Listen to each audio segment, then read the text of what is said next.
नमस्कार, जय हिंद। मैं हूं सलमान खान आपके साथ। आप देख रहे हैं भारत तक 24 राष्ट्र की आवाज़। जनपद कन्नौज से इस वक्त की बड़ी खबर निकलकर सामने आ रही है। सपा मुखिया एवं पूर्व मुख्यमंत्री कन्नौज सांसद अखिलेश यादव पहुंचे कन्नौज। बोर्डिंग मैदान में चल रहे पीताम्बरा देवी के यज्ञ कार्यक्रम में शामिल हुए अखिलेश यादव पूजा अर्चना की। मीडिया से बात करते हुए भाजपा सरकार पर जमकर हमलावर हुए। सपा सांसद अखिलेश यादव भाजपा सरकार पर जमकर बोला हमला। बीजेपी ने विकास नहीं किया, विकास रोका है। लोगों पर झूठे मुकदमे लगवाए जा रहे हैं। सबसे ज़्यादा भू mafia party Bharatiya Janata party बनकर आई है। जमीनें तालाब चकबंदी नियम और कानून के अनुसार नहीं हो रही है। बीजेपी से पूछिए। नवरात्र शुरू होने जा रही है। शराब की एक बोतल के साथ एक बोतल फ्री दी जा रही है। रामजी लाल सुमन के घर पर हुए हमले पर अखिलेश यादव का बयान आया सामने। रामजी लाल सुमन पर इसलिए हमला हुआ है क्योंकि वे दलित हैं। दलित होने की वजह से उन पर हुआ अटैक। आगरा में सपा सांसद रामजी लाल सुमन। कन्नौज में पत्रकारों से बात करते हुए अखिलेश यादव का बयान सामने आया है। देखते रहिए भारत तक 24 न्यूज़ चैनल। अगर अभी तक आपने मेरा चैनल सब्सक्राइब नहीं किया है तो चैनल को सब्सक्राइब करें, लाइक करें, बेल आइकन जरूर दबाएं।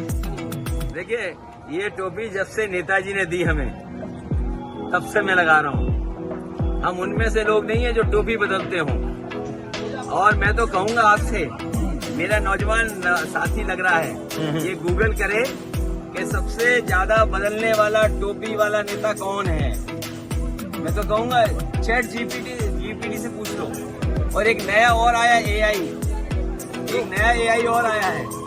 अगर उस पर टाइप करके कहोगे कि उस नेता को हमें दिखाओ और बताओ जो नेता सबसे ज्यादा टोपी बदलता है, तो अपने आप आपको पता लग जाएगा कि कौन वो नेता निकलेगा जो सबसे ज्यादा टोपी बदलता है। योगी जी ने कहा भैया लोग इसीलिए घबराए हुए हैं। हमारे पत्रकार साथियों,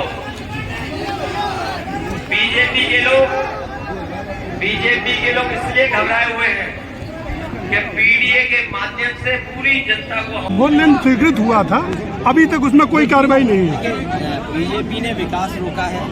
ये जो 8 साल और उपलब्धियां अपनी बता रहे थे, सच्चाई तो है कि उत्तर प्रदेश को लूटा है इन्होंने, उत्तर प्रदेश को बर्बाद किया। जो विकास की गति थी वो उस विकास गति को रोका है। कन्नौज के लिए उदाहरण है कि यहाँ जो योजनाएं चल रही थी, चाहे अस्पताल था, चाहे आपकी सड़क 4 लेन और आगे तक जानी थी, श्रमों का बाईपास है, या बिजली की सुविधाएं हैं, अस्पताल का इंतजाम था, एम्बुलेंस थी, पुलिस के लिए डायल 100+ थानों का निर्माण या उनका संरक्षण होना, तो वो तो किया नहीं इन्होंने, बल्कि विकास रोक करके ये अन्याय कर रहे हैं, उत्पीड़न कर रहे हैं, लोगों पे झूठे मुकदमे लगा रहे हैं, महंगाई बढ़ा रहे हैं, बेरोजगारी बढ़ा दी।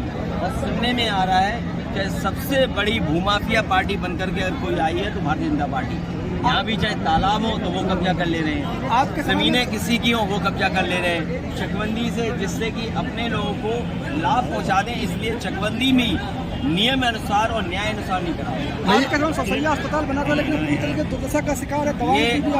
ये डॉक्टर और दवाई तब आएगी जब भारतीय जनता पार्टी की सरकार चली जाएगी। भैया एक सेकंड परिवारों के बीच सबसे सुरक्षित रहेगा, ये कहना है उनका।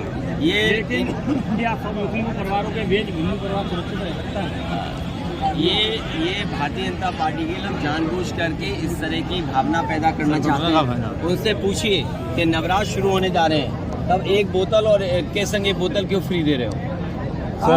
भैया एक सेकंड, थोड़ी ये मांग आप भी तो कह सकते हैं आपकी तो क्या मांग ये जो 4 लेन हुआ था, लेकिन ये अभी जो रुका हुआ काम को कैसे आगे बढ़ाएं उसके लिए कहेंगे, लड़ेंगे, बात उठाएंगे, नहीं बनाएंगे तो हम लोग करेंगे। ये भारतीय जनता पार्टी ने जो संस्कृति शुरू की है कि पुरानी बातों को कहें, पुरानी बातों से कहीं न कहीं अपने हिसाब से इतिहास को पढ़ें, इतिहास को बताएं। दुख है इस बात का कि जो भारतीय जनता पार्टी ने ये परंपरा शुरू की है कि इतिहास अपनी मानसिकता से, अपने पॉलिटिकल लाभ से पढ़ें। उसी में बहुत सारे लोग कह रहे हैं कि पुरानी इतिहास की किताबें जो उठाई हैं, मान लो गूगल आप कर लें, क्या क्या इतिहास लिखा हुआ है, यूट्यूब आप उठा लें, क्या क्या इतिहास लिखा है। ये तो सरकार की जिम्मेदारी बनती है। और ये सरकार तो वो है जो नाम बदलती है, इतिहास बदलती है। ये रामविलास सुमन जी पर इसलिए अटैक हुआ कि एक तो वो दलित हैं और दलित होने की वजह से उन पर अटैक हुआ है। सच्चाई का रास्ता खुला। इस धरती पर पौराणिक कथाएं जब हम लोग पढ़ते हैं, कंस भी आया लेकिन